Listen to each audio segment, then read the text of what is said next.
Ladies and gentlemen, this world has slowly conditioned a great many people to accept complete nonsense. So, when you see those fact checks, the fact-checking organizations, what they do is they issue a rebuttal. They don't actually check a fact to see if it's true or false. They'll say something like it's misleading or missing a context, or there's more to the story. So that's not a fact check. That's a rebuttal, an opposing viewpoint, in an ongoing dialogue and discussion. It's usually called debate. It's usually called an argument, or it's usually called dialogue and discourse. So you see this everywhere. Oftentimes with the fact-checking organizations or with a fact check you'll get from the Washington Post, where you'll see, well, we rate this 3.758 Pinocchios.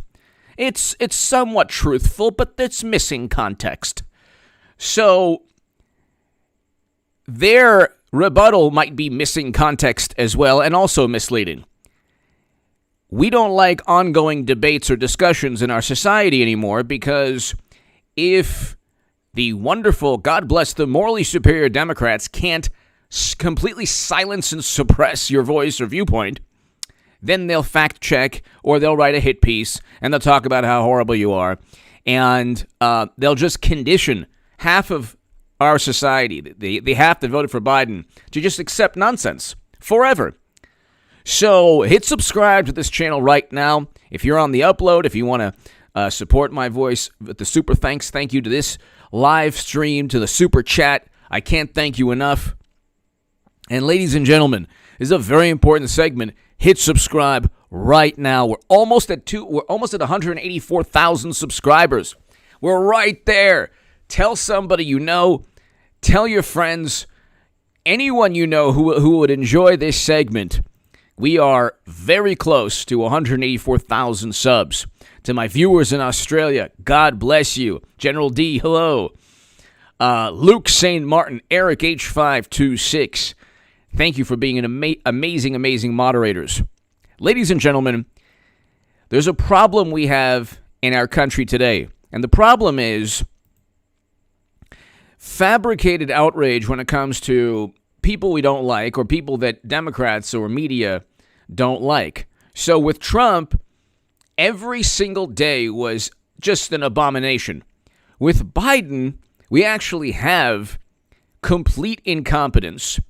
But they're still marketing Biden's administration as somewhat competent, even though they've turned on Biden.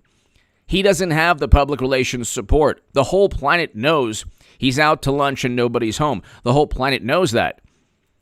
And what my point is, what I'm getting to is, it is absolutely ludicrous and absurd and the epitome of disrespect to say that, well, expect more atrocities, expect more lives lost. Our intelligence community, Intel, has told us, you don't need to be a rocket scientist to understand that if you put the T-band, we'll just call them that, because of the algorithm, in charge of security, if you put your adversaries in charge of security because you wanted to spite Trump and you wanted to completely disregard the Doha Agreement, which would have removed us from this situation in an orderly manner.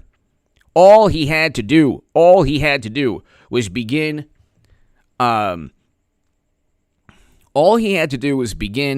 evacuation January 21st. Because he did not do that, all he had to do was begin evacuation January 21st. That's it. That's all he had to do. He had February, March, April. He had all of these. He had everything he needed. He had an agreement. It was agreed upon by the adversaries there. Now, this the agreement spans beyond whether or not we should stay forever, because that is not a rational viewpoint. You can't just stay forever and say, oh, well, there hadn't been a casualty in the past year. Well, these 13 Americans should be alive today. And the 200 Afghans should be alive today. They are not because of Biden, directly because of Biden. You can't just say, well, it's a chaotic region. The same people who say, well, we shouldn't have left, this wouldn't have happened. This happened all the time. Simply because we had it only took one day to realize the atrocities and the loss of life could be exponential in a matter of seconds there. The people who say, well, we should have stayed for, a long time or, endlessly. And, we didn't have a casualty, for a year or so. Well, what does that mean? You don't buy a mutual fund. That's another thing wrong with our society. The risk analysis, the evaluation of risk is completely aside from insurance companies who know about risk, the average American media influences half of society. The half that says, well, we should stay there forever. And I'm talking, that's mostly, that's like a great many Democrats and never Trump Republicans. Those people don't realize that you're putting people in harm's way forever. And at any moment, tragedy could strike. And at any moment, you could have, God forbid, around 200 lives lost in the matter of minutes. So when you buy a mutual fund, they let you know past performance is not an indication of future performance. Just because a mutual fund did well last year, that doesn't mean you're guaranteed that it's going to do well this year. So the same people that said, hello, Chris, hello. In Thailand, thank you for watching. The same people that say, oh, well, we should just stay there, are the same people who wouldn't even buy a mutual fund or would read the fine print on a mutual fund saying, well, you know what, past performance shouldn't be confused or is not a guarantee of future performance. Just because you had one, and I don't, this cavalier attitude, well, we only had one life lost, and, we could have just kept 2,500 Americans or 5,000 Americans. You think that the numerous adversarial groups, you think they would be deterred by that? They're growing in number there, despite coalition forces being there. So, and God bless the men and women of the coalition forces, the UK, all the countries that supported the United States of America. God bless our veterans and the families now mourning in Afghanistan, in the U.S. Those 13 Americans should be alive today. But what I find disrespectful is Biden saying, well, our intel says that, expect more. There's going to be more. There's going to be more problems to come. It's we know this. You don't have to be a rocket scientist. You don't have to be a rocket scientist. He did this. Look, he did this to spite Trump. Okay? That's what it comes down to. He did it to spite Trump. He didn't have a plan. What was the reasoning? Can anyone tell me the reasoning? Can anyone tell me the reasoning of how, why he went from, well, we're not going to leave May 1st. We're going to start leaving May 1st. He knew he was going to leave, okay? He knew Biden came into the presidency knowing he was going to abide by Trump's negotiated deal, the Doha Agreement. That the adversaries there said, yeah, we'll lay off, but past May 1st, there's going to be problems. Biden knew this. He knew, they all knew this. Blinken, mashed potato brains and bumbling Blinken, the entire inept, highly educated very polished diplomatic public relations machine that props him up. His handlers knew this. They knew that if they went past May, there would be problems. They knew this. They deliberately went past May, knowing they would be putting Americans at risk. And, like, why would you abandon Bagram Air Base without notifying officials there? It was completely haphazard. It was completely irresponsible. And it made no sense. None of it makes any sense. Nobody can explain what Biden's thought process was. What was the thought process? So, for the past 4 years, U.S. national security was defined as Facebook ads, or Trump, or how he was such a mean person. Okay? How Trump was like this mean person. Let me know if you can, I think there's some buffering going on. It's like my computer is like on the fritz as always. But for 5 years or so, for 5 years,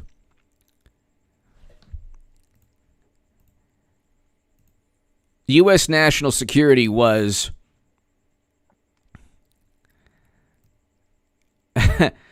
U.S. national security was Facebook ads, Trump's tax returns, everything that morally superior, apoplectic, wonderful liberal Democrats thought was national security. It just happened to be everything that correlated with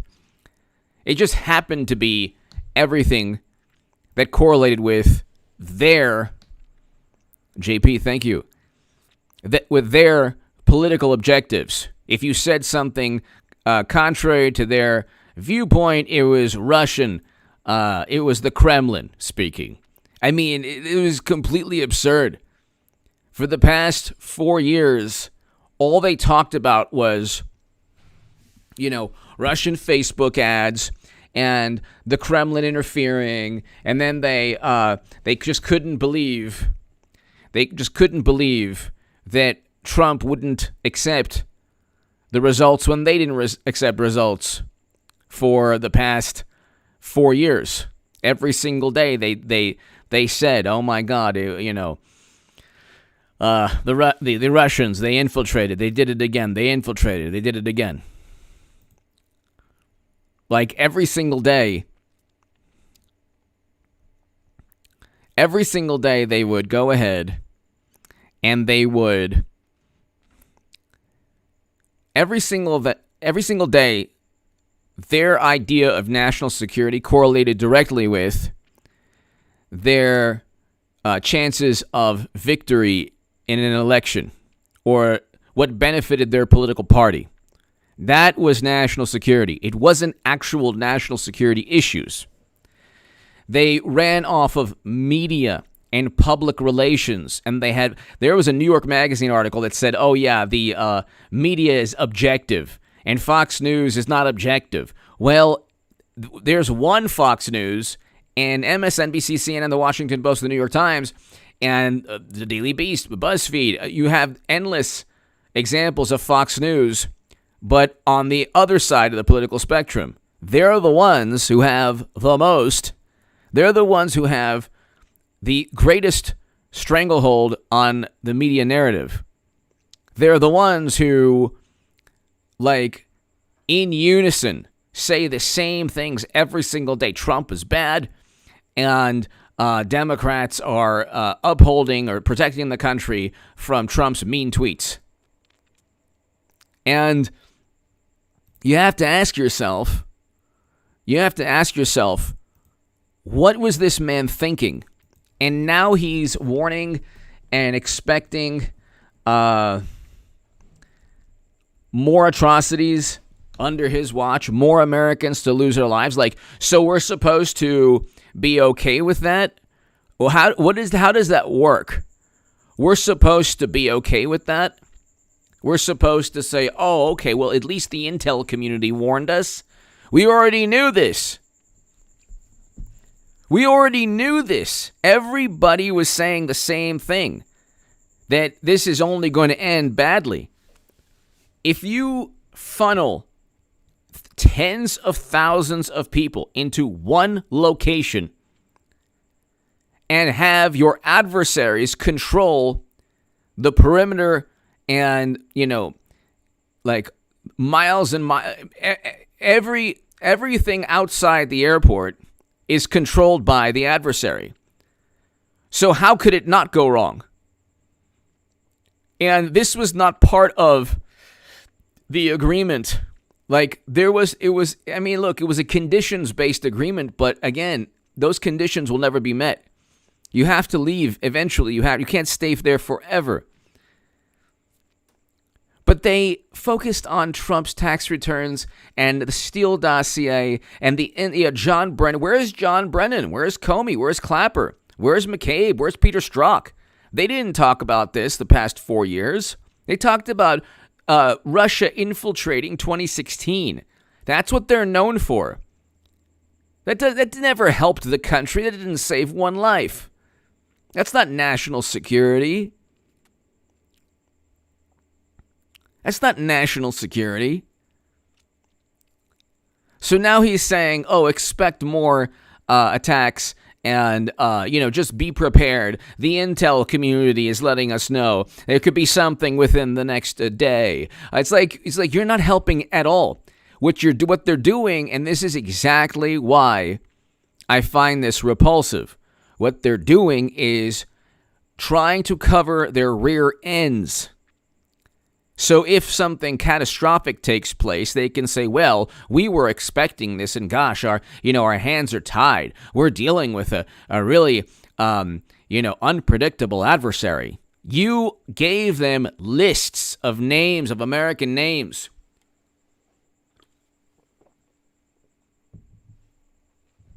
They don't want voter ID because they think it infringes upon personal liberties or civil rights, but they'll give the names and information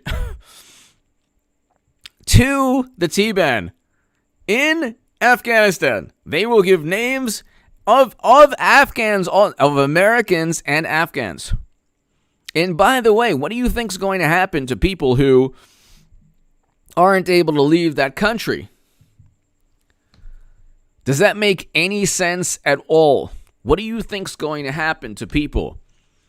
What do you think's going to happen to people who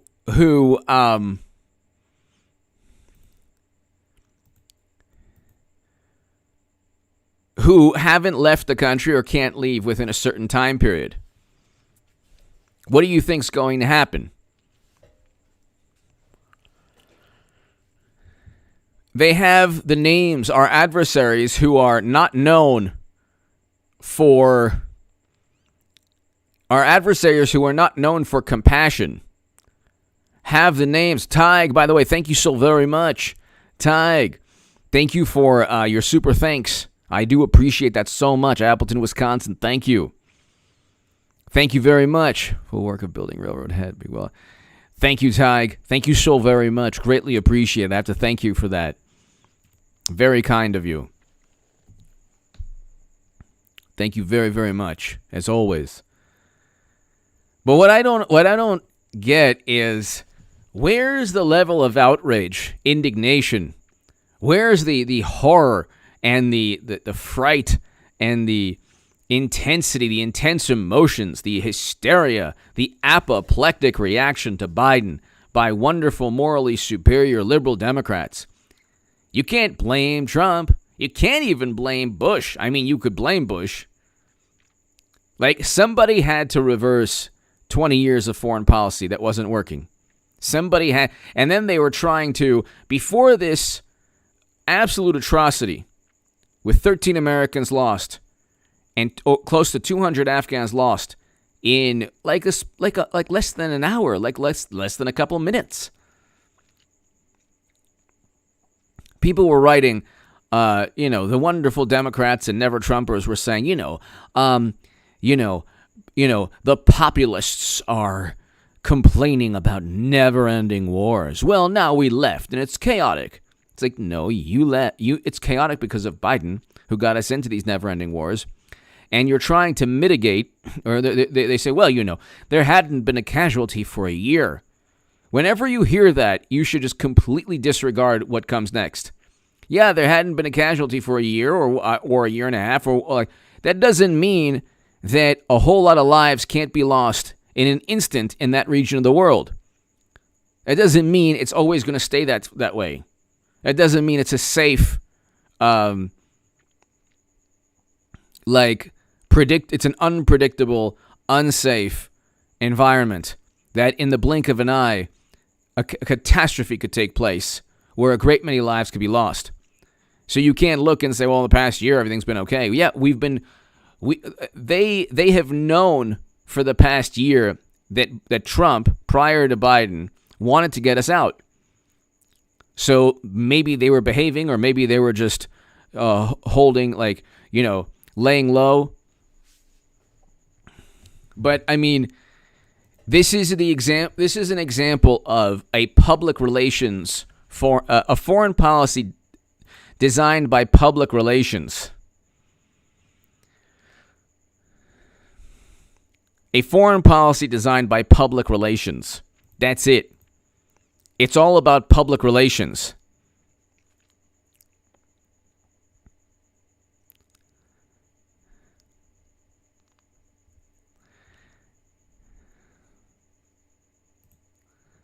And it's like this is what happens when you have somebody who is, obviously the most popular. He's just the most popular candidate of all time. This is what happens when you're not able to debate and discuss. Like, they think that they can control thought by saying something, a tweet is misleading, or like censoring and silencing people and preventing them from giving their viewpoints. Everybody knew that Biden was unfit to be president. The man is unfit. He's not even fit to like if he wasn't like in politics for 50 years and you didn't know who he was and he was running for mayor of your town, nobody would vote for him, because nobody's going to vote for somebody to become mayor of their town who slurs his speech and who's like this doddering, absent-minded person that goes on these long tangents, these incoherent tangents. They say Trump is incoherent. It's like anyone who has a different personality from the polished and polished liberal personalities, they view anyone who thinks differently from them or is brash or who doesn't care about these prevailing norms or orthodoxies. They view anyone like that as an insane person. But Biden could talk about cornflakes and talk about his leg hairs and talk about all of these things, go on these tangents and literally almost fall asleep as he's talking and go on these long, meandering, incoherent, these long-winded, incoherent, endless, rambling rants. He'll stop himself mid-sentence. He'll correct himself. It's really it's sad to see. And it's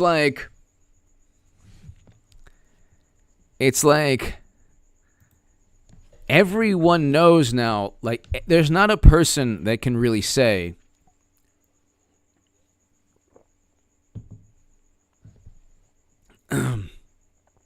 there's not a person who can say, with sincerity, there's not a person who can say that they trust this man to even, cook dinner or drive a car Like, he's out to lunch. And so everyone knows that it's people around him. Everyone knows that it's people around Biden. Everyone knows that the people around Biden are, like, they're calling the shots. They're the ones who are running the show. Okay? Everyone knows that. It wouldn't be Vice President Harris, because every time she's asked about something grandiose, it's always the same reaction.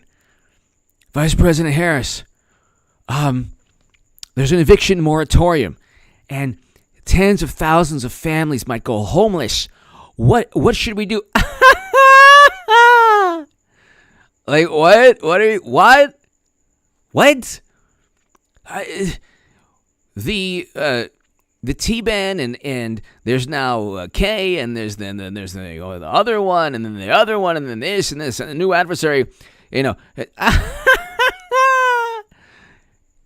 You're not going to get any if it's not like this whisper from Biden. Pay them more. Come on, man. Pay them more, man. This like fake. This he tries to do this Clint Eastwood thing, where that he's like, his mind is like a diesel engine that's like gone 300,000 miles without an oil change. his mind, like his brain, his cranium's completely fried. So he's just running on fumes. And he does this thing where if he can just kind of act tough like Clint Eastwood, he could kind of get away from it. So you'll ask him, like, don't you think this is your fault?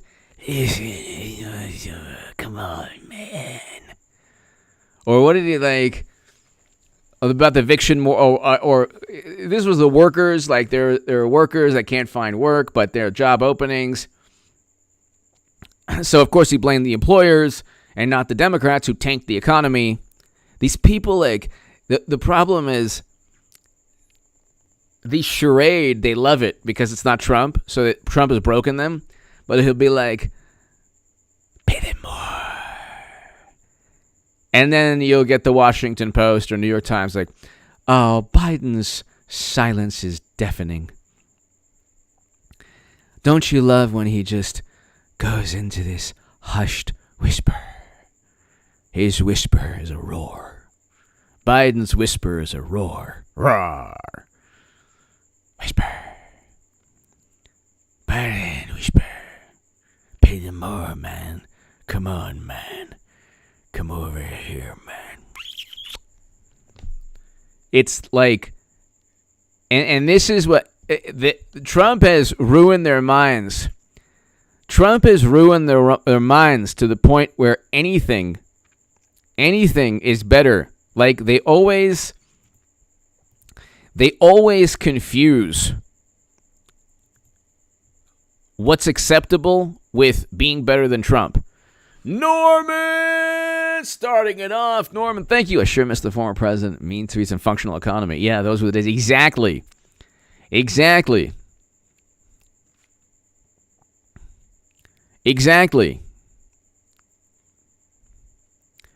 I mean, that is the way to look at it.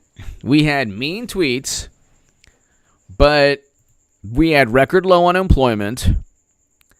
And Norman, like, thank you again. Greatly appreciated. We had a functioning society. We weren't on the verge of an eviction crisis. Like, how many spinning plates in terms of problems?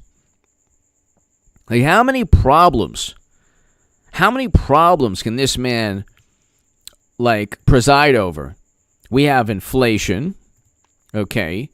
We have an eviction moratorium, inflation, prices are going up.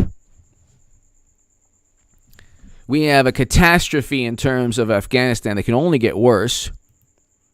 He wants to simply abide, like, he's like, well, August 31st, or August 31st. Well, what happens if Americans or Afghans are still there that need to come home to this country? What happens then?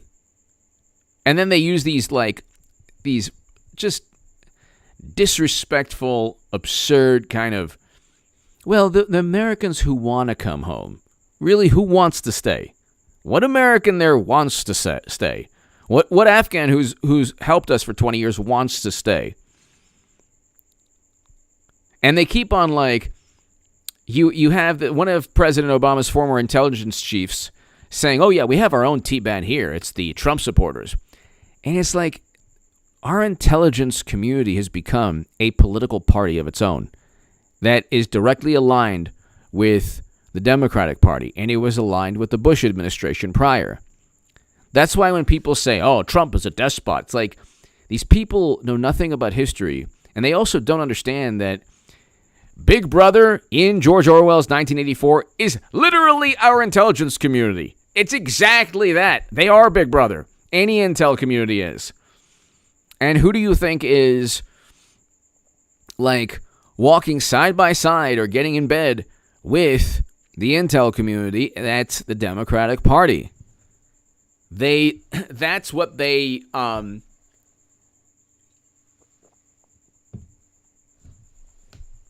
Trump broke them. Trump broke them to the point where they are desperate to latch on to any expert or authority, individual of authority. So what they'll do is they'll say, well, these experts, they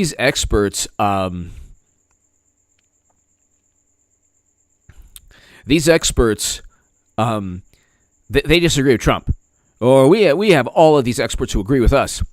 They find a consensus among, it could be any type of medical professionals, intel professionals, whatever, foreign policy, journalists. They'll find a consensus among people who oftentimes don't have the courage to actually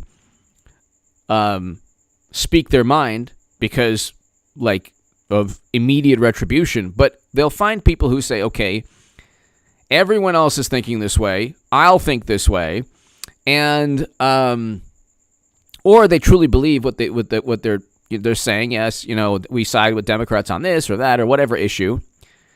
This has been proven. There's a consensus of experts that say this. What they're telling you is that they have found a number of authorities that agree with them. What they're not telling you is they have marginalized and silenced and ostracized anyone who doesn't agree with them. And anyone who disagrees with them on social media, they'll have a misleading statement, and they'll eventually kick that person off of Twitter, and they'll silence that person or suppress their viewpoints in any way possible. So we're always heading now towards a cliff or towards an iceberg because there's no debate allowed. There's no discussion. We're not capable of discussion because one political side is petrified that they'll lose an argument.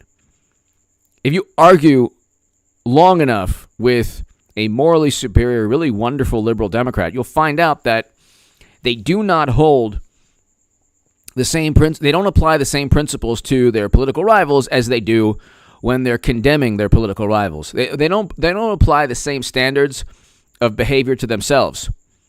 So when Biden looks at his watch during a ceremony for fallen Americans, we see that that's completely disregarded. But Trump, according to The Atlantic, somebody told the journalists, that he disparaged fallen Americans. Biden is directly responsible for American lives being lost. Trump isn't. They tried to pin the pandemic on him. And how many lives? We have hundreds of thousands of lives lost under Biden. And they still haven't taken Andrew Cuomo's Emmy back. When's that going to happen? These are the same people who gave Andrew Cuomo an Emmy. Okay? So, I mean, you gotta understand, like, we live in a world where information is at your fingertips, but information is so Democrats in general have a stranglehold. They have the ability to suppress right now, because you have never Trump Republicans and you don't have the Republicans in the House yet. So 2022, this is going to be short-lived. But 2022, you're going to see a completely different ballgame. Eventually, the rules of the game are going to change, okay, because people are finally going to get fed up. Okay, now you still have the momentum derived from opposing Trump. And notice that they have not,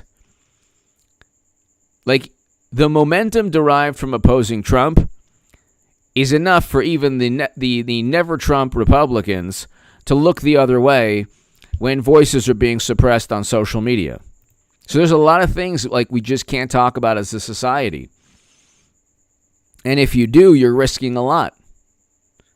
But see, when you suspend the New York Post's account because of a story that talked about Hunter's emails, you're not allowing American society to get the honest picture of who they're electing. So then Biden becomes the most popular candidate of all time. And the Hunter Biden issue with the emails and the quid pro quo and the pay to play and the incriminating messages and the fact that his life is a complete mess, that would have been a deal breaker or a huge issue for any campaign. Now it's just one of many problems. Now it's just one of many, many, many, many issues. I mean, that's the least of our worries now. Hunter is the least of our worries. We have to, I don't see, and God bless them, I don't wish any harm physically. So hopefully in terms of health, Biden stays healthy forever. But I'm talking about, they'll find a way for him to resign and just have Kamala Harris become president, which actually I think would be better. Put Nancy Pelosi as vice president.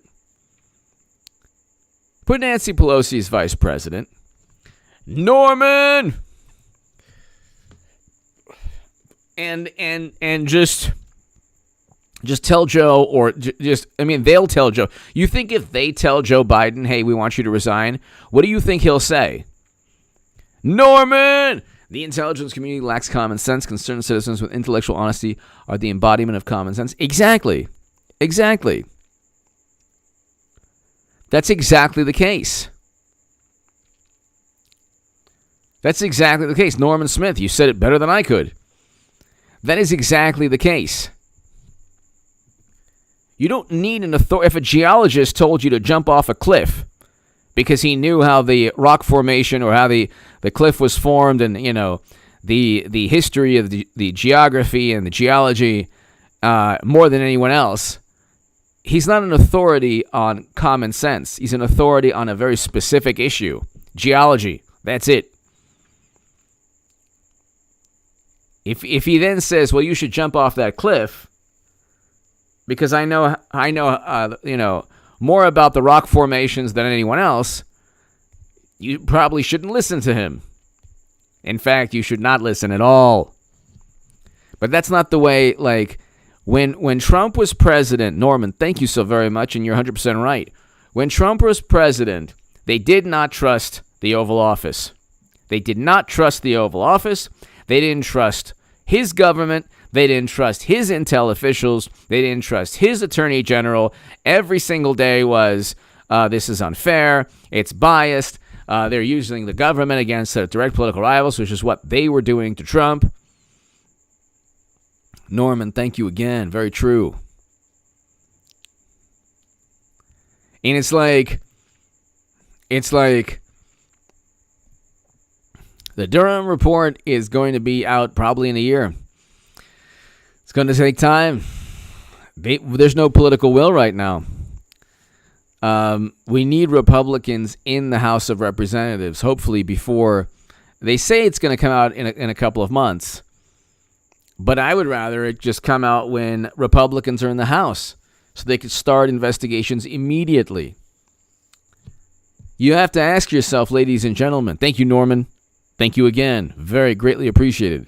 You have to ask yourself, what have they accomplished? What have Democrats accomplished since 2018?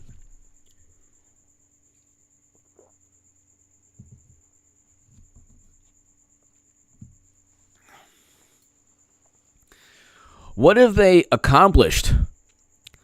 In late 2018, they got the House of Representatives. They have the Senate now. They have the presidency. What on earth have they accomplished? Bendy!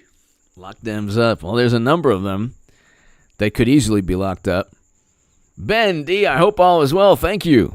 Thank you. Ben, thank you very much. Ben, Norman, what have they accomplished? What is the signature achievement of Democrats? Have they accomplished, they got into Congress by promising Medicare for all, by promising all of these left-leaning Green New Deal, which is a resolution, which is a public relations stunt. They got into office promising, student debt, they can't even get that. They can't even get that. It's like, okay, they're only focused on voting. They're only focused on ensuring that they have the same types of laws that were created or protocols that were created only because of the pandemic. Those protocols were only created because of the pandemic, because people were afraid to go to the polls themselves. Yet you could see on CNN they're drinking bottles of champagne when Biden won. And then they said, well, it's understandable. It's understandable. Everything is understandable. Trump was just, I heard this one thing from this, I was reading this tweet. I don't have Twitter, but you can see this is from a conservative, I think. And the message was, we rightfully wanted to rid ourselves of Trump, but look what we got, Biden. In our rush to rid ourselves of Trump, well, you shouldn't have been rushed to rid yourself of a Republican. If you're a Republican, I'm not a Republican or Democrat. That's why I like Trump. DeSantis I like too because he liked Trump. I used to like Bernie Sanders, but Bernie Sanders votes alongside the Lincoln Project, and anything like Red Scare tactics, Trump Russia, the same things they did to him, they did to Trump. And instead of saying, hey, that's wrong, he then parrots regurgitates the same nonsense. Oh, Trump is such a dangerous president. He's so horrible. And it's like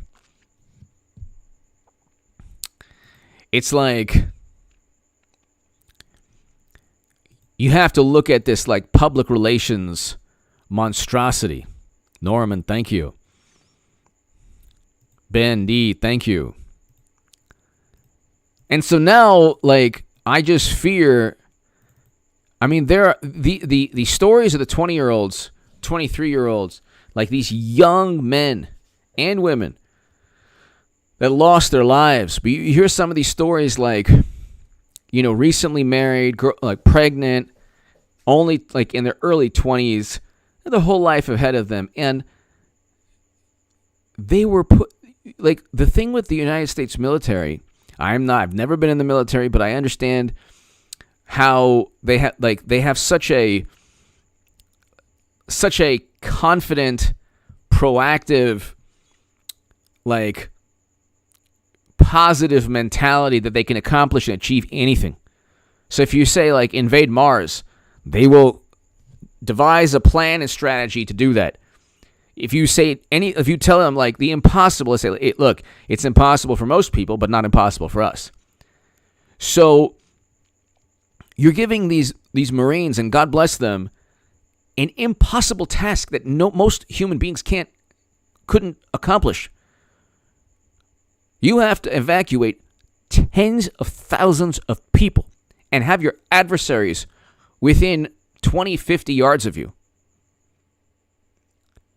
And you have to do so in a chaotic environment with a president who falls asleep mid-speech.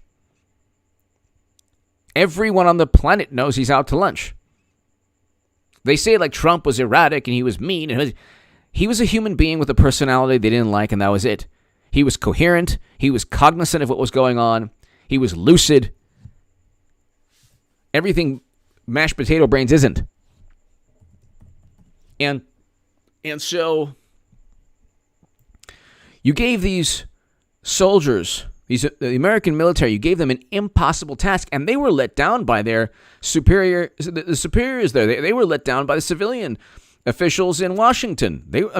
This is, and now Biden is saying, well, expect more. It's like, excuse me? Expect more? Don't publicize that for the country. If you want to tell people there, then tell people there. Don't publicize that. I don't know. Am I wrong? I could be wrong about it. But, what's the point? He's covering his own behind? What? So, he'll say, well, at least I told you, God forbid. I can't. This is like a horrible feeling. It's like nothing, absolutely nothing compared to the families who've lost loved ones. But it's a horrible feeling that this country feels. I don't know. I shouldn't speak for the left, but it would be interesting to see how the left feels about this. Probably not much. Who knows? But this is like a sinking feeling. It's like a sad, depressing, sinking feeling, like the worst is yet to come. And that's why I say focus on your life and your happiness. If you're blessed, focus on that. Because the trajectory of this country is going downhill, unfortunately, in many respects, downhill. And that's because let's say, the chickens have come home to roost in terms of democratic policies. They've tanked economies. It's the eviction moratorium, ending the evictions, 100% Democrats' fault. 100%. Don't say science. Because draconian policies did not help. We have the 50th wave and the 60th this and the 70th that, and it never ends. We listened to everything, and they're still trying to impose their will upon the entire planet. And you see this in Australia, you see this in Democratic-run states, you see this everywhere. Failed policies. And then you've taken a failed domestic policies and then transported those failed policies, that failed paradigm, to foreign policy. And now we have Americans who Biden has told the world could lose their lives, God forbid, tomorrow. Thanks, Biden. Thanks, mashed potato brains. Completely inept failure of a president, surrounded by foolish, very polished and highly educated imbeciles. Why? I don't understand this. We see, it's like, I don't understand this.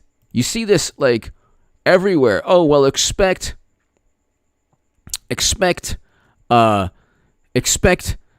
big problems coming up. It's like, well, why are you telling us? We know this. We know already. God forbid, we already know what took place. 13 Americans should be alive today. We already know that. What are you going to do about it? If Biden is trying to cover his rear end, it's not working. Maybe send thousands upon thousands of soldiers more to protect the soldiers there and the people there? I don't know. Could it provoke the adversary? Sure, but at the same time, it might alleviate some of the stress. You have a small number of soldiers there to do a Herculean task. And so, the whole thing was not thought out and planned. It was to spite Trump. If he was going to leave, why didn't he leave May 1st? Why did he push it out until September? Or, why? Well, we don't know. What was the point? In March, he hadn't even made up his mind. So, what was the point? What on earth was the point? What was the foreign policy objective in not leaving? I still haven't heard why. I still haven't heard why Biden didn't abide by the Doha Agreement. I don't know why. I still haven't heard why.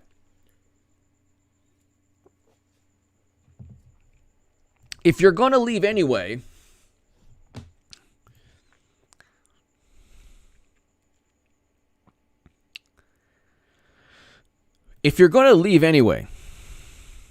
does it make sense to abide by an agreement that was already negotiated, or does it make sense to kind of just flout that agreement and do things your own way simply to spite your predecessor?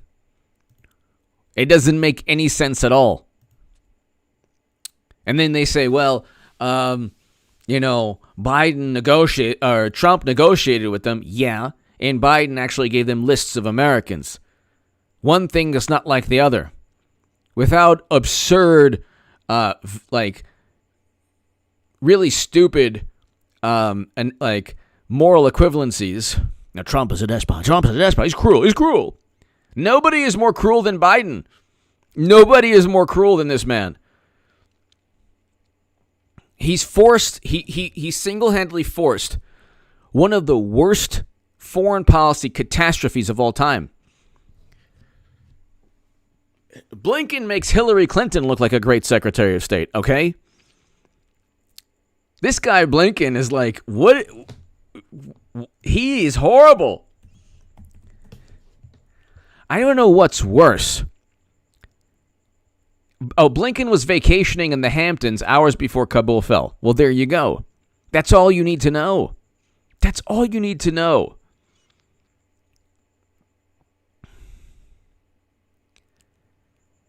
That's all you need to know. And he's getting clowned by a top China diplomat rips Blinken on Afghanistan and the probe of the origins of you-know-what. Then he gets, risk is very high for another atrocity in Kabul. Secretary of State Anthony Blinken. Why are you telling us this?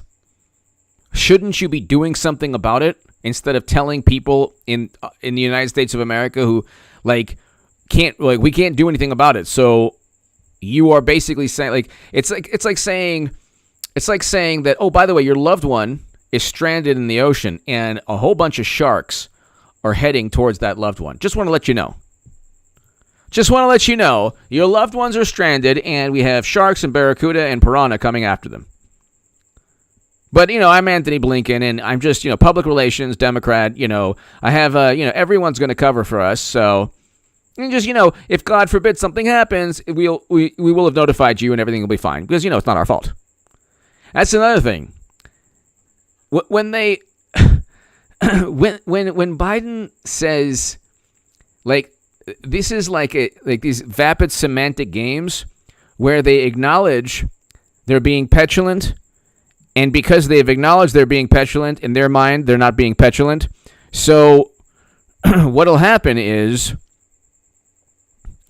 they'll say Biden said this the other day, in April, and he was talking about the Doha Agreement really quickly. And he was saying, well, we, he's like, come on, man, cornflakes. As the demon tries to, get out, tries to leave his body. But he said, yeah, I got the Doha, we had to deal with the Doha Agreement, not what I would have negotiated. But from our predecessor, and we're bound by that agreement. And that agreement says we're supposed to leave May 1st. So you know what we're going to do? We're going to start leaving May 1st. What? In the April speech he gave, he literally stated there was an agreement that said we need to be out by May 1st. And instead of being out by May 1st, he is just going to continue our presence there, and we'll leave in September, not May. Why September? Nobody knows. Norman Smith! America's yearning for leadership that we had a taste of. He was so presidential, it's a bit depressing now. Exactly. It is depressing.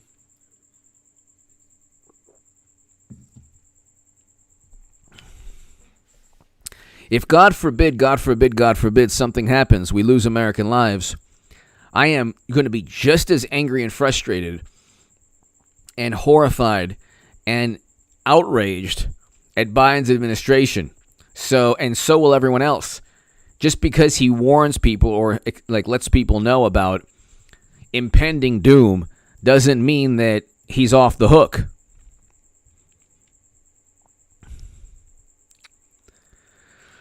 But see, again, it's like what they do all the time is they focus on public relations. So, one of the biggest concerns pertaining to the pandemic is obesity, high blood pressure, diabetes, people who are out of shape, people who have poor eating habits, smokers,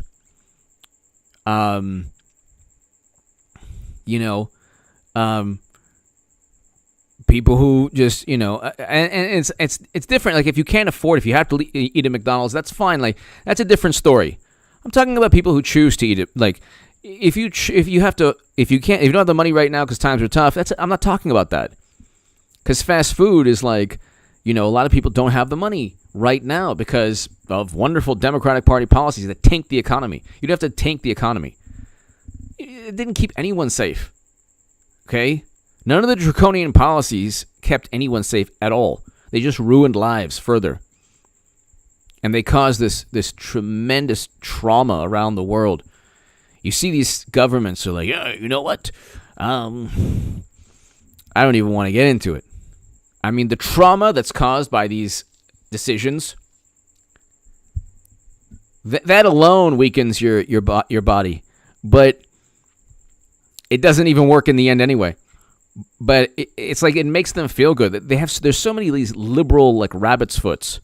They feel good. They feel like they're doing something. They're controlling something that can't be controlled. So there's so many examples out there. We want to talk about it. But you get this like, it's just like, so he's telling us, Blinken is telling us, and God forbid something else happens. And August 31st is what, 3 days away. 32 days away. It's 2 days away. Okay? Like, you're not going to get every American out. You're not going to get every American out. You're going to need more time to get Americans and Afghans out. What if there's a person who has been in hiding because the Taliban and others, or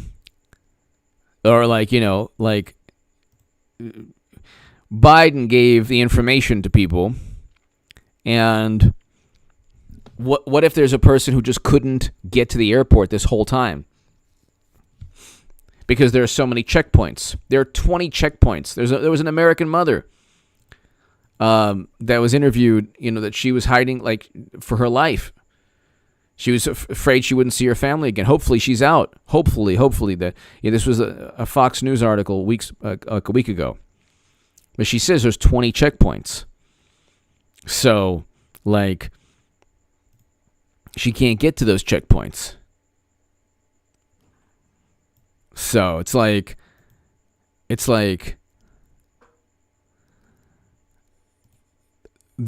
none of this had to happen. None of this had to happen. This was not inevitable.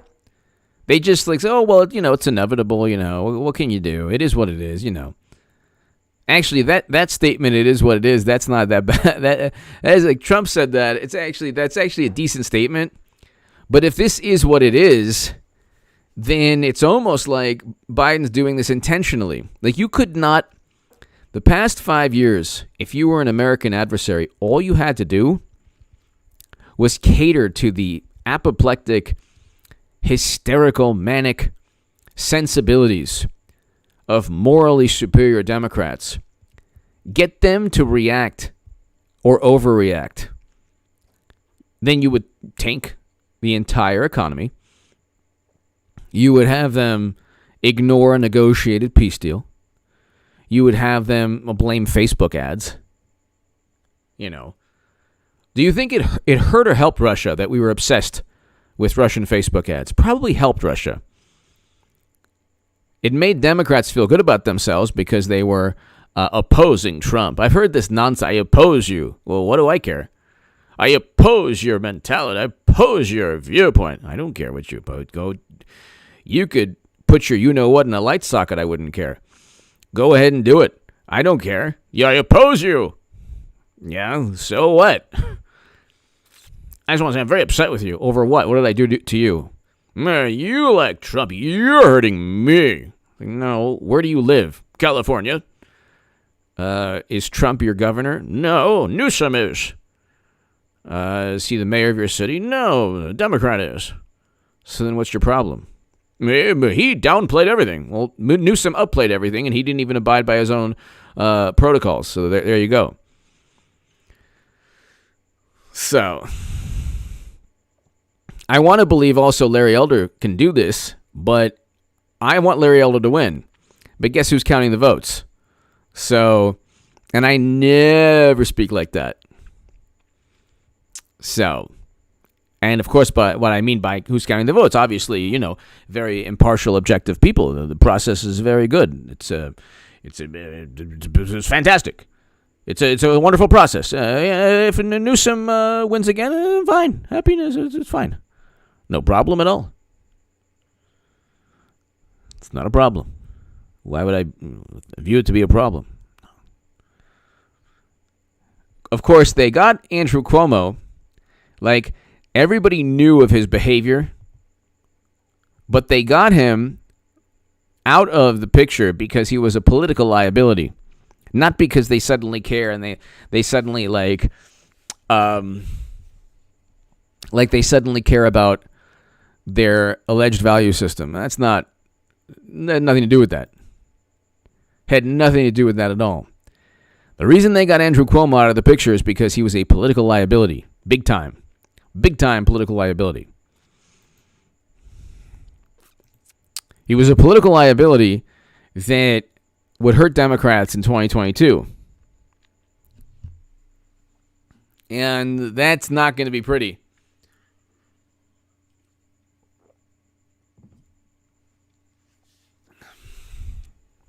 In 2022, you will see a paradigm change.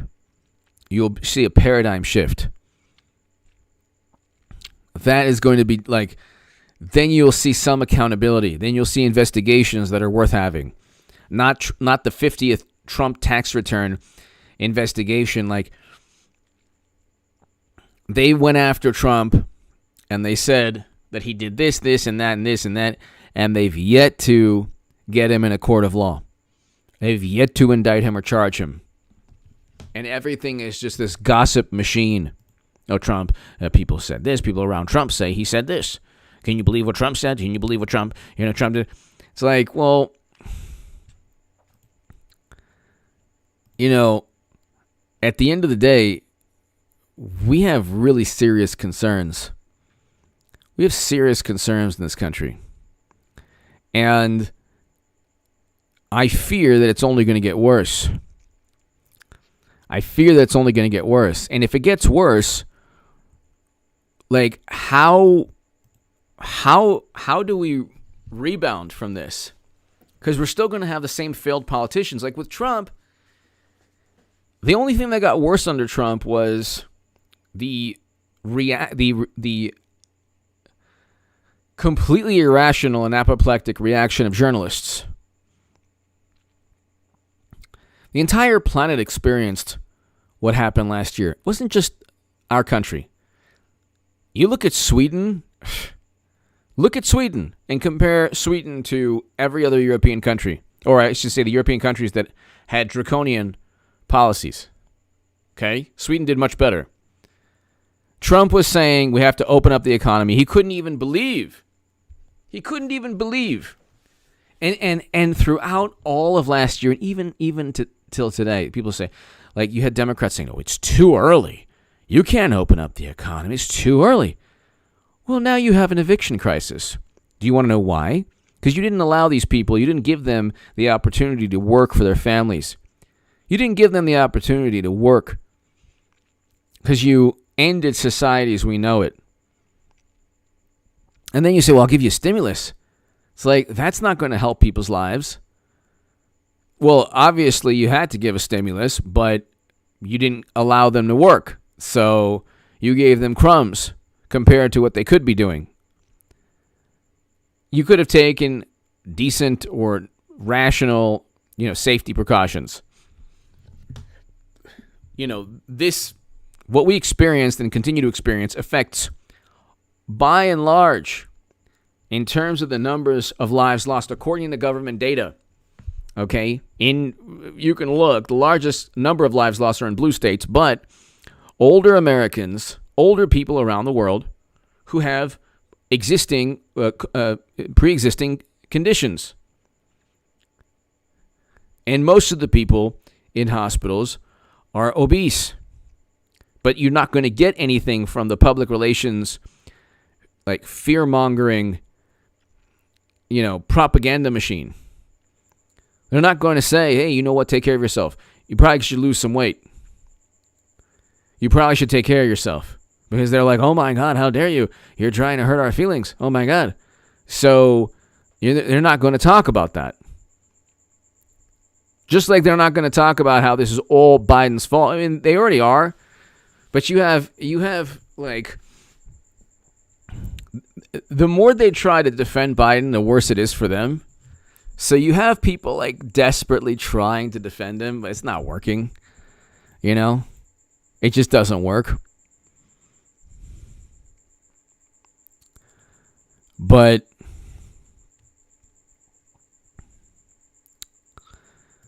ladies and gentlemen, I think we're going to wrap up soon.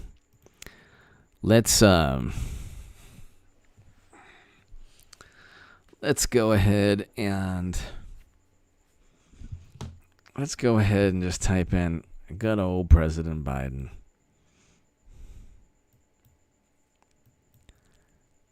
Let's type in President Biden.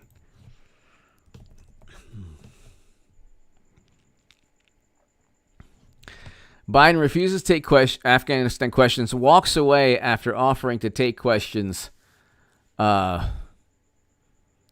It's unbelievable.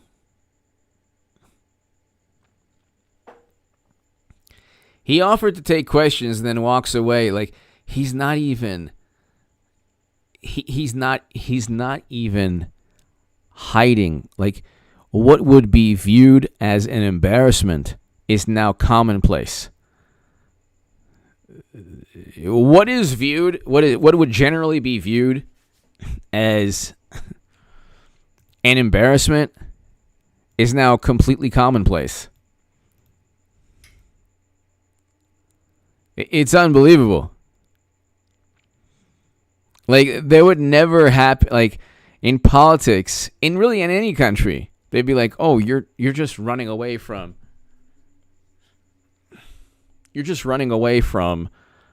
your responsibility. They're not even pretending now. That's what they're not even pretending. They're not even trying to pretend. It's pretty much out in the open.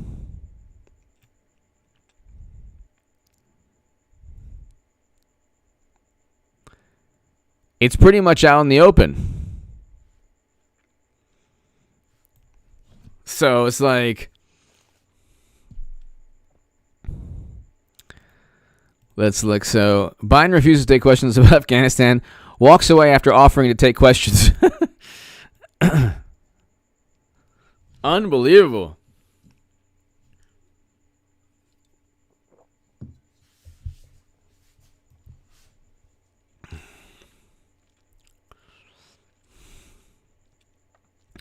And then you have the reason that never Trumpers will never amount to anything other than being primaried out. Romney blames both Biden and Trump for crisis in Afghanistan. Oh, gee, thanks, Mittens. That's really fantastic. I know you had to find some way to blame the orange monster. You had to find some way. Oh, my God. Just find. You had to find some way. Like 70 years from now, an asteroid will hit Earth. And Romney will then say, honestly, this was Trump's fault also. He didn't take climate change seriously, and that made the asteroid come. And what would he have done? He keeping Americans there forever is not a rebuttal. He said the removal of U.S. troops from Afghanistan is not the same thing as ending the war. What? So you want to just keep Americans there and then claim you ended the war?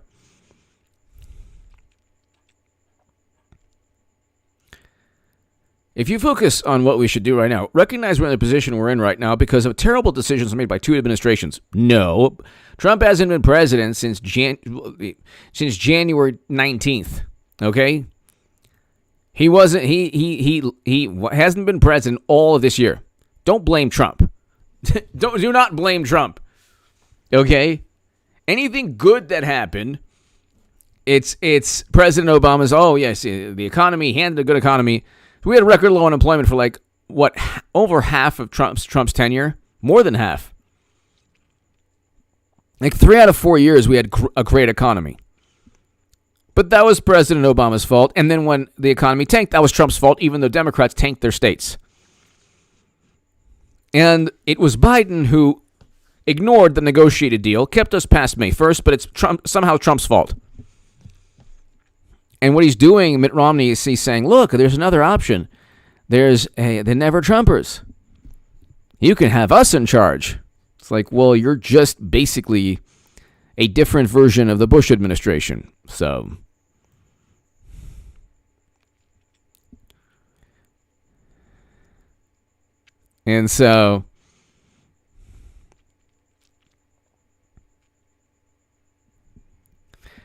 So I don't understand this. Former National Security Advisor H.R. McMaster said, we all share responsibility, okay, for the war in Afghanistan. Fine. It hasn't been a 20-year war. It's been a 1-year war fought 20 times over with ineffective strategies. It's like, okay. How about blaming Biden? Is that impossible? Is that absolutely impossible? Can you not blame the president the way they blamed Trump for everything under the sun? They blamed him for a bad economy when it was record low unemployment. So they took it to the most irrational level of blame. Everything was outrage. Everything was just hysteria. Now, God forbid, people actually blame the man in charge now, who, by the way, is the reason for all of this. The reason we're experiencing this is Biden's fault, not Trump, not even Bush. Like, Bush is the reason for never-ending wars. You can blame him, obviously the Lincoln Project people like Biden who voted to get us here. But Biden ignored the negotiated deal. That was the issue. That was the issue.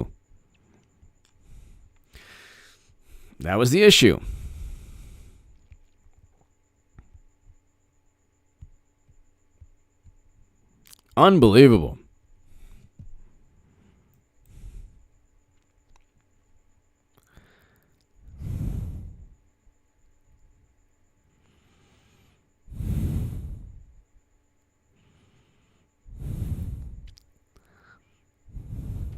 That's the issue. Biden caused this entire mess. It was Biden who caused this absolutely entire mess.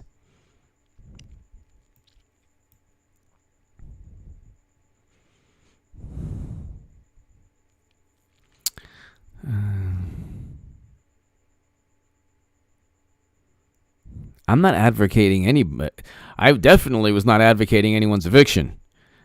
The issue is that Democratic policies led to this. So,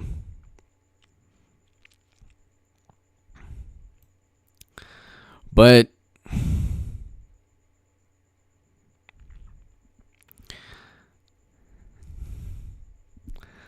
Hi, Caroline. Hello.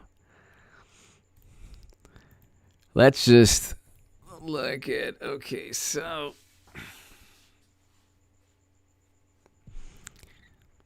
let's just see what else is going on with Biden.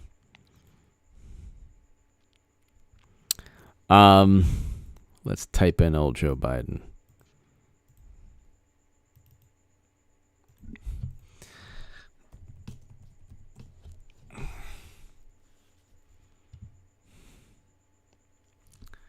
CNN, Biden's political nightmare suddenly feels like 2005 all over again. Okay.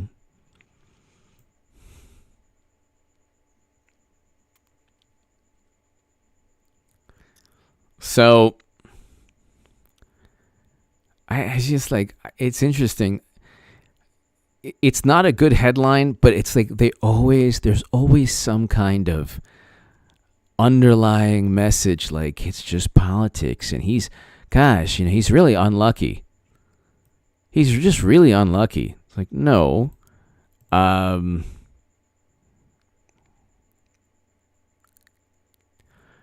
and of course, CNN is going after Herschel Walker. Of course, like a legend, University of Georgia legend, Herschel Walker. A fact check. Georgia candidate Herschel Walker is a nonstop promoter of false theories. Promoter of false theories. It's like, he's a million times better than the Republicans they have now.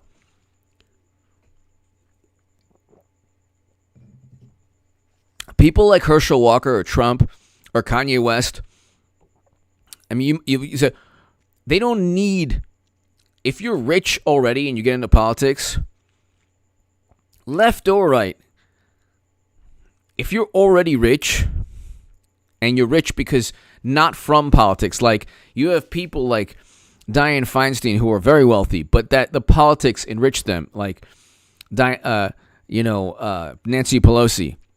Herschel Walker is self-made, completely self-made. So is Kanye West. So is Donald Trump. Completely self-made. If you're completely self-made, you don't need politics. That's why, like, that's why,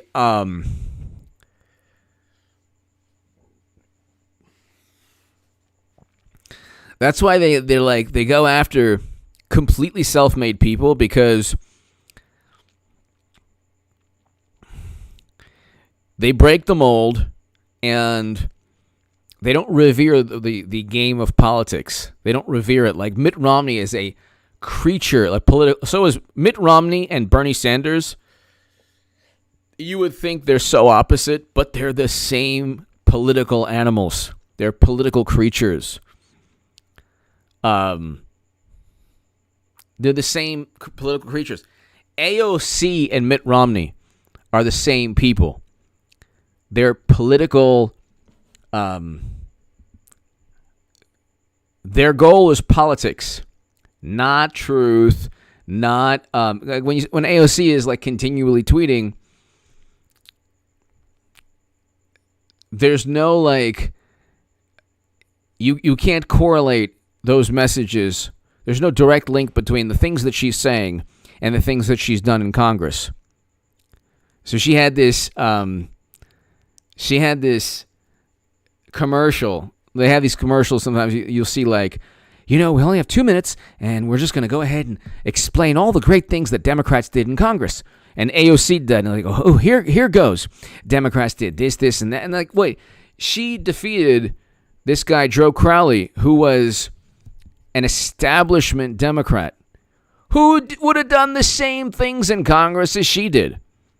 Virtually the same things. She was there to, like, whatever. The left is completely dysfunctional. What happens on the left is if there's anyone who deviates, anyone who doesn't show blind loyalty and allegiance to the Democratic Party, oh my God, that person is a bad person. So AOC goes in as like, this person who's going to shake up the system, becomes Mitt Romney of the Democratic Party. Same thing, just difference in terms of like, obviously younger and more and that doesn't have to like go under the name of Pierre Delecto like Romney does. Doesn't put her dog on top of her car like Romney does. So, like, she obviously is a wonderful social media presence, but that shields people. That shields her from the reality of what she's accomplished.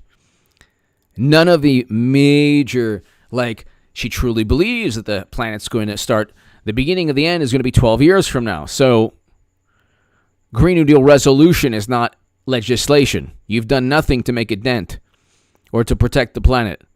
No Medicare for all. They don't even want to vote on it. That's why they got upset with Jimmy Dore. The whole thing is this gigantic racket. There's no difference between AOC and Mitt Romney. In terms of the grandiose policies, that she promised her voters, there are differences, yes, between Democrats and Republicans, yes. But both Mitt Romney and AOC are not going to vote for Medicare for all. So if you're on the left, both Mitt Romney and AOC are not going to vote for legislation to address climate change, or I should say Green New Deal legislation. Just because AOC wrote the resolution, it wasn't even voted on by Democrats. We can go on. Student debt they didn't even get. Jenny, thank you. Jenny White Bear, thank you. Nico Hammer. Hey, bud, how's it going? Good, Nico. How are you? Thank you so very much. Thank you, Nico. Thank God, doing good. Doing good, thank God. Just, I fear for this country. And I think that there's too much. We are too easily frightened. I think both of our societies, Nico, are too easily frightened and give too much credit to the opinions of individuals who are deemed to be authorities. And you learn this like in sports. Nico, thank you very much. Dude, if you're like into, American football or soccer, football, or, or rugby or basketball or baseball, and you have a manager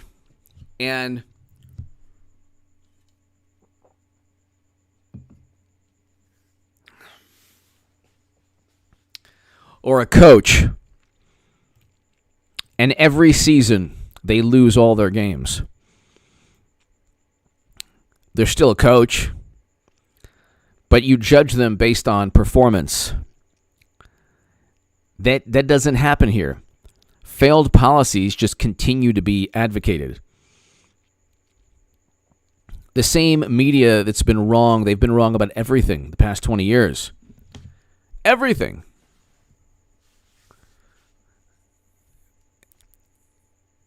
Everything from WMD to Facebook ads to now this catastrophe in Afghanistan to the fact we're still dealing with the same health issues, even though we have the smartest people in the room. Oh, my God. And everything is, like, speech is stifled, so you can't really, like... So, we don't judge our leaders, and we don't judge our leaders in the same manner we would judge a football coach. And we don't judge, unfortunately, the media in the same, like, half the population looks at media and says, or maybe more than half, but looks at media and says, oh, it's all over the news. It must be right. And then the smart people, who perhaps are less than half the population, truly, you could say, the people who possess wisdom say, okay, well, maybe some of this is important, some of this is true, but maybe there's an ulterior motive here in trying to distort or lie by omission. Nico Hammer, Nico! I'm well, have many questions for you. Australia's to say, like, trying not to cuss. I don't understand, Nico. I don't understand I don't understand the level, even more than like New York or I don't understand in Australia, because in this country, cancer, heart disease and cancer ended more people's lives than this microscopic organism that everyone has devoted their life to trying to control. Yeah, and that hasn't worked. But you have a country, a beautiful country, 25 million people. And this is what I don't understand. You still have 99% of people on average, 98 to 99% of people survive. And I just don't understand. I'm obviously not really getting into it, but like, Nico, I don't understand these draconian measures to the point of like I just don't get it. It's to the point of madness. It's madness. It's madness.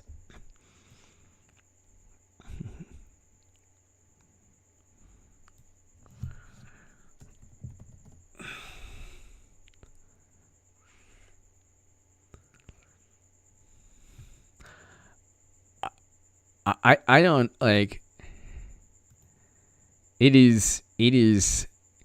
You would think. Here's the thing. This is the problem with society in general, and it's Nico. It's a problem here as well. Remnant 0888 Remnant. I'm going broke, but the 1% who runs us are sitting in judgment of us. Keep preaching truth, brother. We're here. Thank you so very Remnant. Thank you so very much for your support, especially in this time. Thank you, Remnant. You know, the thing is, always keep your senses and your compass, your moral compass, or your understanding of what logic and reason is. Because the second they get you thinking that Biden is just, has a speech impediment, and it's not the lights are on but nobody's home, then they've won. Remnant 0888. Nico was like, brought up a great point. And Remnant 0888, everybody here. Ringen Constitutional, my man. Ringen Constitutional, thank you. Thank you, Ringen. Why is it, Ringen, Nico, and Remnant, why is it that so many people are beholden to media narrative and paranoia and hysteria without any look at the actual numbers? It's unbelievable. In this day and age where we have, like, there was a freer flow of information in the 80s and 90s. I mean it. It was easier to get information and to have a discussion and a debate.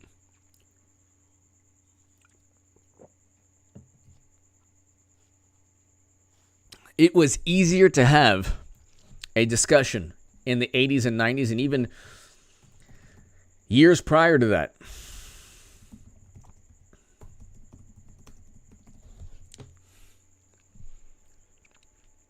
You could look at like William Buckley's firing line, okay? And they would have an hour debate. An hour debate on every topic imaginable. A whole hour debate. They wouldn't yell at each other. They wouldn't insult each other. It was just an hour debate. Remnant, thank you. Ringen, thank you. Nico, thank you. Now you can't. You don't see that. You don't see that now.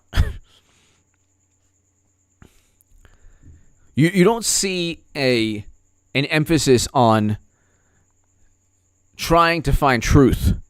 It's always like this preaching, this like pseudo morality, this condemnation, judgment, preaching, quick, vapid, emotional, Remnant 0888 Remnant. Because they've been taught not to think. They dumb down people in schools. I'm glad I'm older. We were taught critical thinking. I think so. I'm glad I'm, in my 40s and not of this generation or world.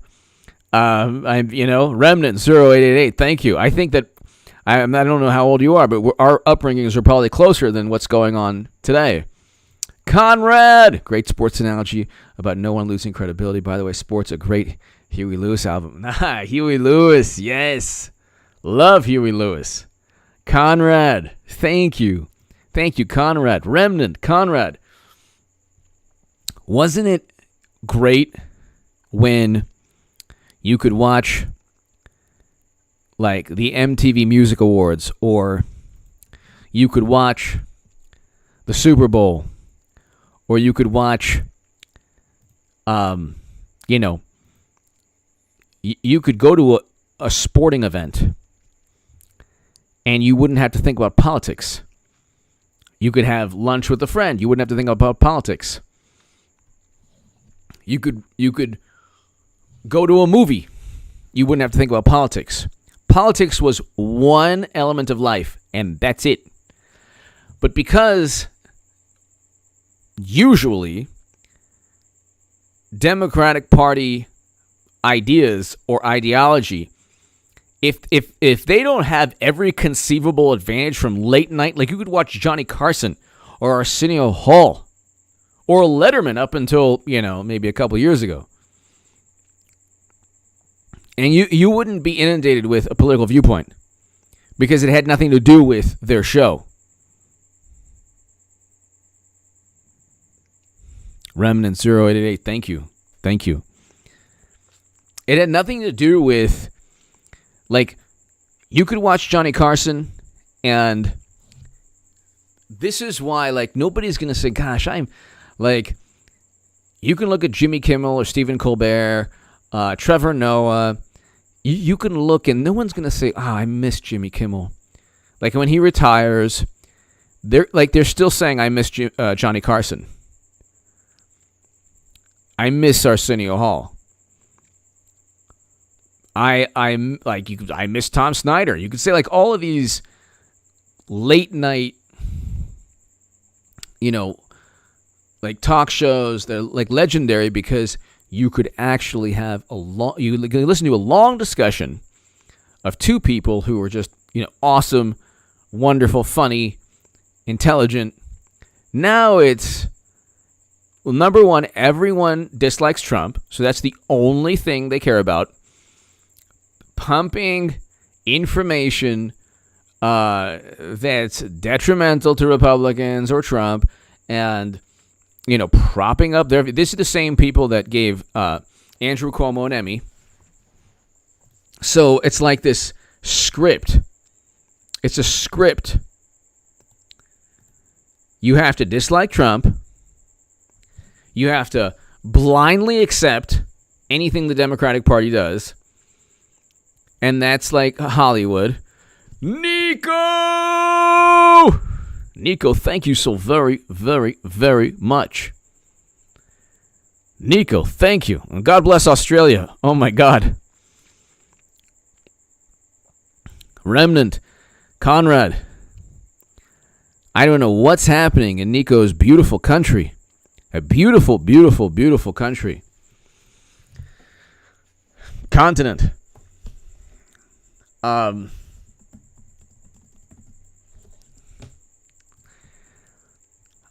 What a, amazing land, amazing people. God, what's happening? Nico, thank you so very, very much.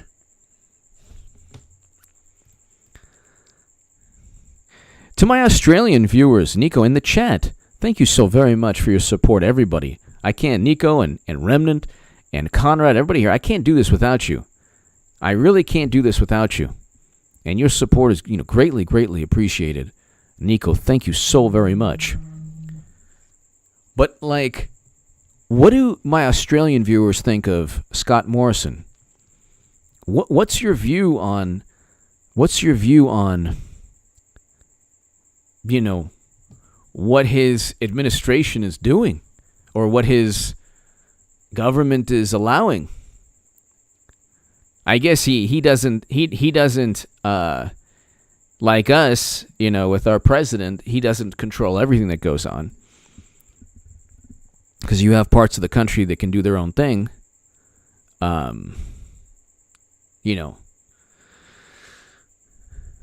But what are your thoughts on Scott Morrison? Ben D! We need Ron Burgundy. Yes. Nico, thank you again.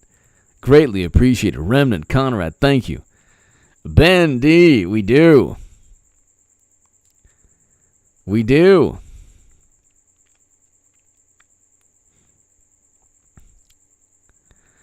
Ben D, thank you. Nico, thank you again. Greatly appreciated. But to my Australian viewers, what are your thoughts of Scott Morrison? I would imagine they're not, so positive.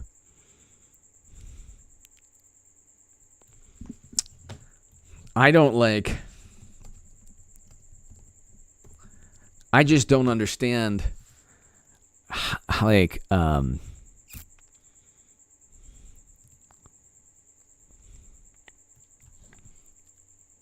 don't understand how things got to the way they got in Australia. I'll leave it at that.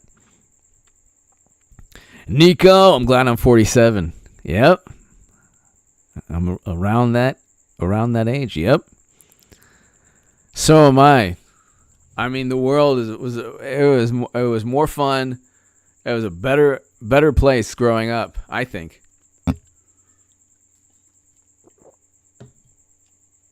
Nico, thank you.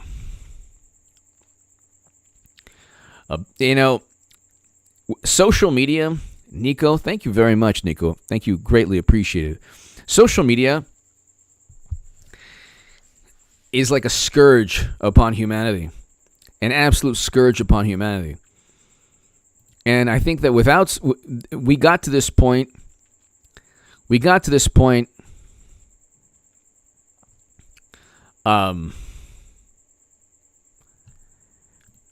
in large part because ideas. Remnant 0888. We got Baghdad bomb. Pretty much.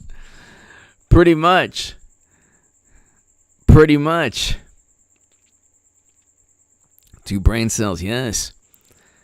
Pretty much. Remnant 0888. Nico, Ben D, Conrad.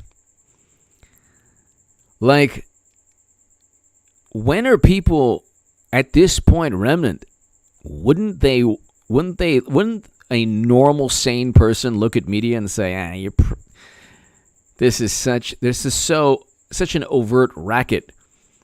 Like, some of it's true, yes, but the lies by omission, that's the issue. They've perfected the lie by omission. So when they say, well, you don't know, you can't prove, you don't know, you can't prove, and, 9 out of 10 dentists say this, 9 out of 10 dentists say this. It's like, now you have to be the 10th dentist, because the other 9 are like beholden to a whole lot of things. The data they look at it's so many things. It's like it's constantly changing, but their confidence in the data remains the same. Their confidence in the fact that they're always wrong remains the same. So the consistency is there. Remnant, thank you. Nico, thank you. Remnant, thank you. Nico, thank you again. Remnant, thank you again. Conrad! Mark Levin talks to guests for 1 hour Sunday nights. That's true. I have actually caught some old episodes of William F. Buckley's Firing Line this week. Cave-On, love Cave-On. And Jimmy Dore have not caved to PC. Love Cave-On, love Jimmy Dore. Cave-On comedy. Cave-On has a segment on the soccer player that's one of the best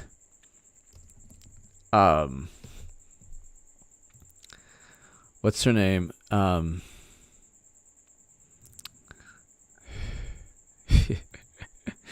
Rapinoe.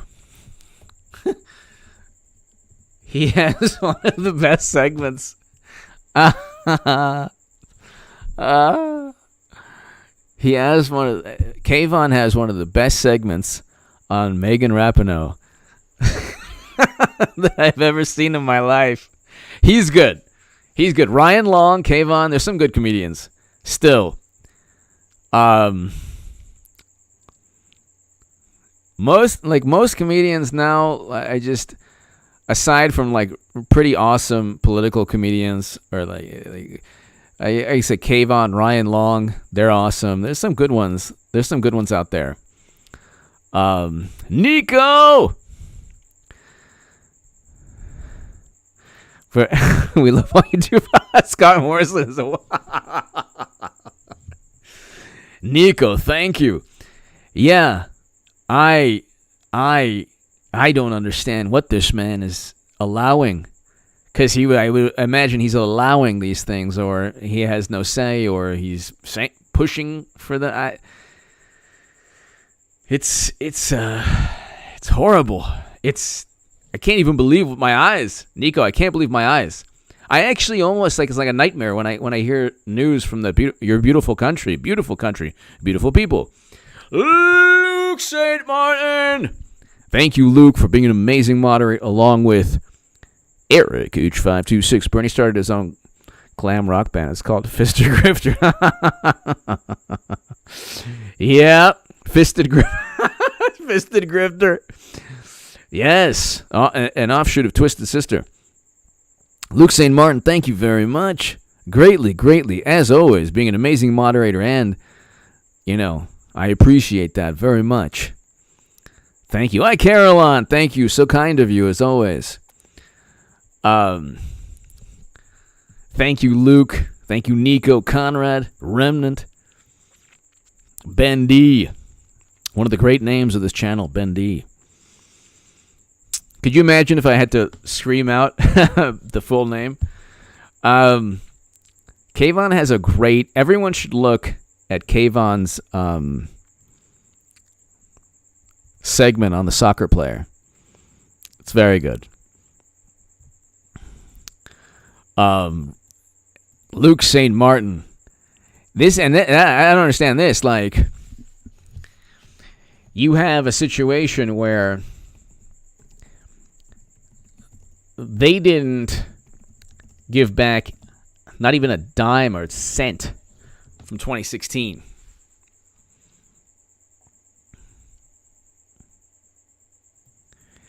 And it's like,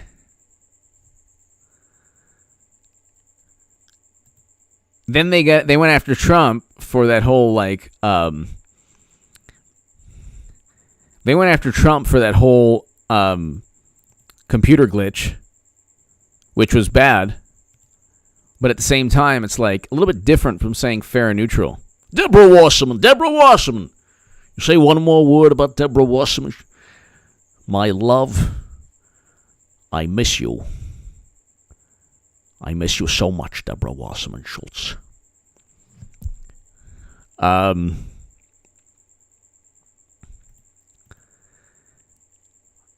hope I hope things don't get exponentially worse. Luke and Nico and everybody here, Conrad and Ben, Remnant, everybody. I hope things don't get exponentially worse before 2022. I'm hoping that when Republicans take over in the House, Trump Republicans, there's going to be some kind of... I'm hoping there's going to be some kind of sanity that returns.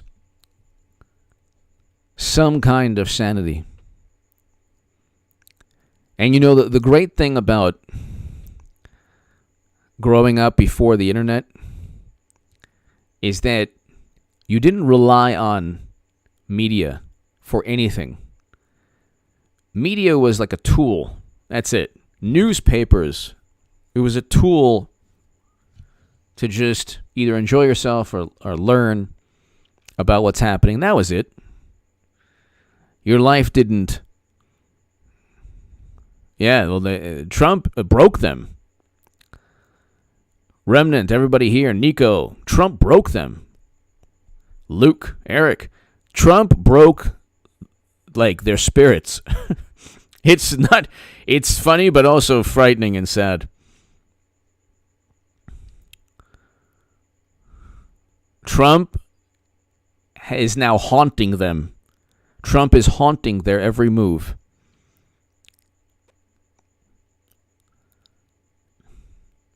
Trump is their nightmare. Their nightmare. Like when they go to sleep at night, they think Trump is under the bed.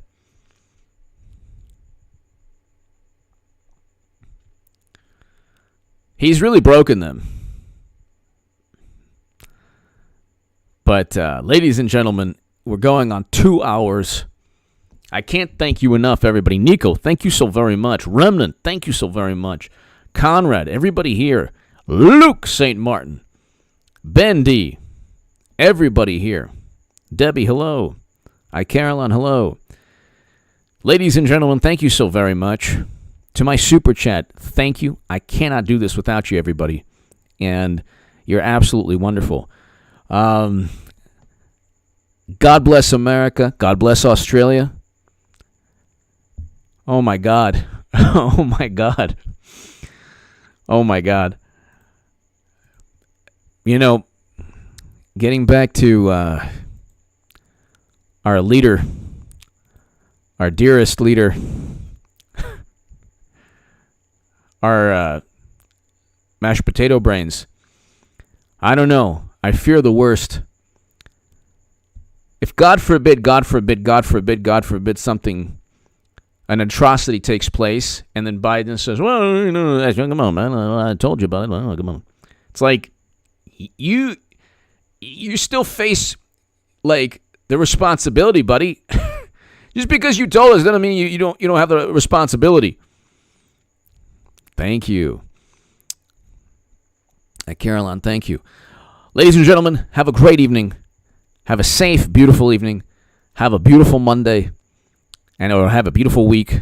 I'll see you tomorrow, everybody. Eric and Luke, thank you.